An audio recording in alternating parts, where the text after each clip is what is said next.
दोस्तों जब हम लोग कोई भी मोटर वाइंड करते हैं, उसकी रिपेयरिंग करते हैं, तो हम लोगों को एक उम्मीद रहती है कि हमारी जो मोटर है हम रिपेयर कर रहे हैं, उसकी रिपेयरिंग करने के बाद में वो कुछ दिनों तक चलेगी, हमारा कस्टमर हमसे संतुष्ट होगा और हमें संतुष्ट होकर के आगे भी आकर के हमारे पास काम देगा। लेकिन दोस्तों कई बार हम लोग काम कर देते हैं बढ़िया, लेकिन दोस्तों बढ़िया काम करने के बाद भी अपनी तरफ से बढ़िया कर देने के बाद भी हमारे काम के अंदर प्रॉब्लम आ जाती है, उसके अंदर दिक्कत आ जाती है, जिसकी वजह से दोस्तों हमारी मोटरें कुछ ही दिनों के अंदर चलने के बाद वापस आ जाती हैं। अब दोस्तों जब हमारे पास में रिप्लेसमेंट आ जाती है तो कस्टमर कहता है कि भाई साहब आपने कैसा काम करके दिया है, और दोस्तों उसके बाद में हमें भी अपने ऊपर बड़ी गिल्टी फील होती है कई बार कि भाई यार हमने इतनी मेहनत करके मतलब इसको पैसा भी लगाया और सब कुछ बढ़िया से किया भी, इसको तो चलना चाहिए था लेकिन क्यों नहीं चली। दोस्तों इसमें आप लोगों को चिंता करने की कोई ज़रूरत नहीं है, घबराने की कोई ज़रूरत नहीं है। कई बार दोस्तों आपकी गलती नहीं होती है, गलती किसी और की होती है और हर्जाना हम लोगों को यानी हम मिस्त्रियों को भुगतना पड़ता है और कस्टमर को परेशान होना पड़ता है। दोस्तों इस मोटर को आप देख रहे हैं, ये हमारे पास में कल आई थी और इसकी हमें करना था वाइंडिंग। अभी यहाँ पे आप देख सकते हैं ये स्टिकर लगा हुआ है ISO 9001/2005 सर्टिफिकेट, पर ऐसा ही कुछ नहीं है, किसी सर्टिफिकेट से सर्टिफाइड नहीं है ये, क्योंकि दोस्तों ये लोकल मोटर है और ये NE ऐसे ही कुछ यहाँ बना दिया है। और यहाँ पे आप देख सकते हैं ये ऐसे ही स्टिकर एक लगा हुआ है। इसके अलावा दोस्तों आप यहाँ पे आगे में देखेंगे तो ये जो लोगो लगाया गया है बस ये ऐसे LP से चिपका दिया गया है, जो कि लोकल होने की पूरी निशानी है। तो इसी से दोस्तों इसका पता चल जाता है कि ये कितनी लोकल मोटर है। यहाँ पे देख सकते हैं LP से ये प्लास्टिक का ये नेम प्लेट है,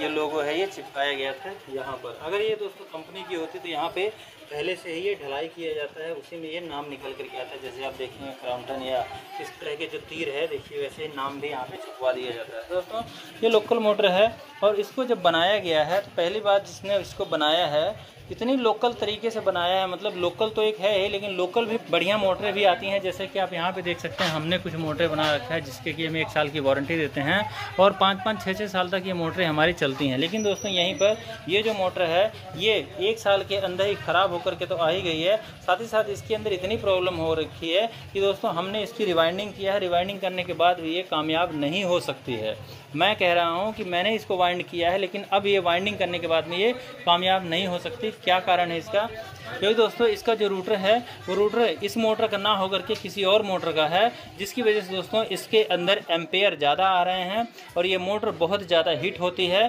पहले भी जिस बंदे ने इस मोटर को वाइंड करके दिया था, तैयार करके दिया था, उसने भी गलती तो सबसे पहले ये किया था कि इसको उल्टा फिट कर दिया था, जिसकी वजह से दोस्तों इसका रूटर और स्टैंपिंग बराबर बैठ नहीं रहे थे। और दूसरी बात दोस्तों कि ये जो मोटर है इसकी जो स्टैंपिंग है वो अलग है और इसका रूटर अलग है, और अलग रूटर होने की वजह से दोस्तों उसके अंदर गैप बहुत ज़्यादा है, इसलिए दोस्तों ये मोटर बहुत ज़्यादा एम्पेयर ले रही है और बहुत ज़्यादा ये हीट हो रही है और इसका पावर फैक्टर भी बहुत कम आ रहा है। क्योंकि दोस्तों अगर इसका पावर फैक्टर ठीक नहीं रहेगा तो दोस्तों आपकी मोटर ठीक से चलेगी नहीं, वो बहुत ज़्यादा हीट होगी, बहुत ज़्यादा गर्म होगी, चाहे आप उसको कितनी बढ़िया तरीके से वाइंड कर लें। ठीक है, तो दोस्तों हमने वाइंड किया इसको और वाइंड करने के बाद में बहुत बढ़िया तरीके से इसको फिट किया, बहुत स्मूथली ये चल भी रही है, लेकिन दोस्तों ये चल नहीं सकती है ज़्यादा समय तक। अब मैं इतनी सारी जानकारी आपको कैसे दे पाता हूं दोस्तों? क्या मतलब कैसे पता चला कि मुझे इसका पावर फैक्टर ठीक है कि नहीं, कैसे पता चला कि इसका एम्पेयर ज़्यादा आ रहा है कि नहीं, कैसे पता चला इसका वाट जो है ठीक है कि नहीं? दोस्तों इसके लिए हमने आज से कुछ दिनों पहले अपने यहाँ पर एक ये देख सकते हैं ये डिजिटल मीटर लगाया था, जिसके अंदर 6 चीज़ें यहाँ पर बताता है, जिसमें दोस्तों सबसे पहले ऊपर में वाट बताता है, उसके बाद में किलो वाट कितना तक पहुँचा है हमारा ये मीटर वो बताता है, और उसके साथ दोस्तों यहाँ पे दोस्तों 2 वोल्टेज बताता है, और उसके बाद ये कितने हर्ट्ज की आपको मतलब कैपेसिटी हो रही है कि पीछे से कितना हर्ट्ज आ रहा है, पीछे हमारी मोटर कितना ले रही है दोस्तों, ये जो उस चीज़ बताता है। साथ ही दोस्तों यहाँ पे एम्पेयर बताता है, और उसके बाद में दोस्तों ये मीटर हमें पावर फैक्टर भी बता देता है। और दोस्तों इस मोटर को चलाने पर आखिर इसके अंदर मतलब मीटर में क्या क्या बता रहा है, चलिए इसको यहाँ से ऑन करते हैं और देखते हैं। देख सकते हैं हमारी मोटर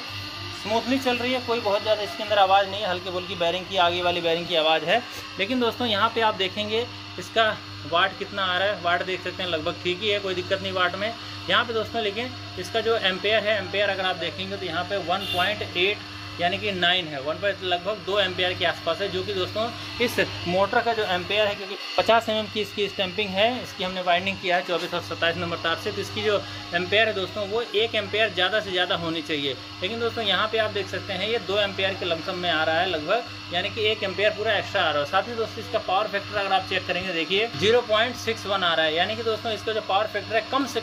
कम अगर हो तो यहाँ पे 85 होना चाहिए, यानी कि 0.85 होना चाहिए। और बढ़िया अगर है तो फिर वो दोस्तों 90 से लेकर के 98 तक, यानी कि 0.90 से लेकर के 98 तक या पूरा 1 पावर फैक्टर हो तो ज़्यादा बढ़िया है दोस्तों। इस तरह से इसका पावर फैक्टर भी कम है, इसका एम्पेयर बहुत ज़्यादा आ रहा है और दोस्तों ये मोटर बहुत ज़्यादा हीट हो रही है। जब इसको चलाते हैं तो बहुत ज़्यादा ये गर्म होती है और कस्टमर इसको जब से लिया है तब से इस बात से परेशान था कि भाई हमारी मोटर बहुत ज़्यादा गर्म होती है और उसके गर्म होकर के ये बंद हो जाती है और थोड़ी देर बाद फिर चालू हो जाती है, क्योंकि दोस्तों इसके अंदर पहले टीओपी लगी हुई थी। हमने अब इसकी टीओपी को हटा दिया है, लेकिन दोस्तों ये मोटर अगर इस तरह से गर्म होती रहेगी तो दोस्तों ये फूक जाएगी, जल जाएगी और हमारी भी मेहनत इस यहाँ पे बेकार चली जाएगी। कोई भी मोटर आप वाइंड करते हैं तो उसके अंदर सब कुछ ठीक आ रहा है कि नहीं। अगर आपका पावर फैक्टर किसी मोटर को, मतलब मान लीजिए कोई मोटर बिल्कुल सही है, उसके अंदर कोई दिक्कत नहीं है, तो इसके अंदर पावर फैक्टर अगर कम आए तो यहाँ पे दोस्तों आप उसका कैपेसिटर बदल देंगे तो उसका पावर फैक्टर ठीक हो जाएगा। लेकिन दोस्तों इस मोटर का हमने कैपेसिटर भी बदल लिया, लेकिन फिर भी इसका जो पावर फैक्टर है दोस्तों वो ठीक नहीं हुआ, क्योंकि दोस्तों इसका जो रूटर है वो अलग मोटर का है, यानी कि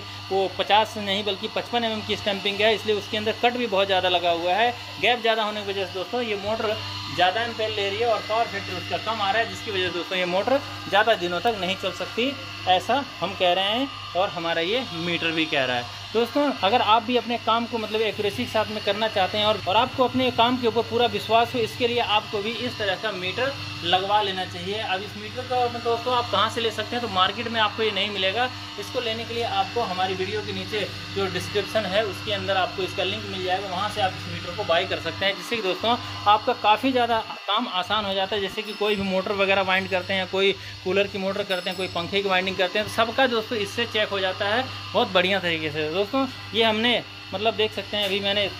2 मिनट हुआ इसको लगाए हुए, यहाँ पे दोस्तों मोटर हमारी गर्म होने लग गई, क्योंकि इसका पावर फैक्टर बहुत कम है, जिससे कि दोस्तों ये बिजली भी बहुत ज़्यादा खाएगा और दोस्तों यहाँ पे ये मोटर गर्म भी जो बहुत ज़्यादा होगी, लोड पूरी तरह से नहीं ले पाएगी, जैसे ये ताकत के साथ में लोड लेकर के चलनी चाहिए। दोस्तों इस तरह से अगर आप भी अपने काम को कॉन्फिडेंस के साथ करना चाहते हैं और कस्टमर आपको ये आकर के ना कहे कि भैया तुम्हारी कमी है, या आपको गिल्टी ना फील हो कि भैया यार मैंने इतना बढ़िया से काम किया और ये ख़राब हो गया, तो इस तरह की गिल्टी आपको फील ना हो, तो इसलिए आप अपना कॉन्फिडेंस बढ़ाने के लिए इस तरह का मीटर अपने दुकान के बोर्ड के अंदर जो आपका पैनल है उसके अंदर जरूर लगाएं। दोस्तों ये थी हमारी छोटी सी जानकारी कि आप परेशान ना होइए कि आपको काम नहीं आता है, आपको काम आता है। आप जैसे इसके अंदर निकला है वही अगर आप डाल देंगे तो आपकी मोटरें चलने लग जाएंगी बढ़िया से, लेकिन अगर नहीं चल रही हैं तो कोई ना कोई दिक्कत इस मोटर में हो सकती है, इस मोटर को बनाने वाले में हो सकती है, क्योंकि वो अगर वो इसके अंदर गलत चीज़ें डाल देगा तो आप तो अपने घर से लगाएंगे नहीं। इसलिए दोस्तों इन सब बातों को ध्यान रखते हुए ही आप काम कीजिए, नहीं दोस्तों हमारे जो कस्टमर होते हैं वो हमें रुला देते हैं, तो इसका आप इंस्टॉलेशन जरूर करवा लीजिए। बहुत बहुत धन्यवाद। जय श्री राम।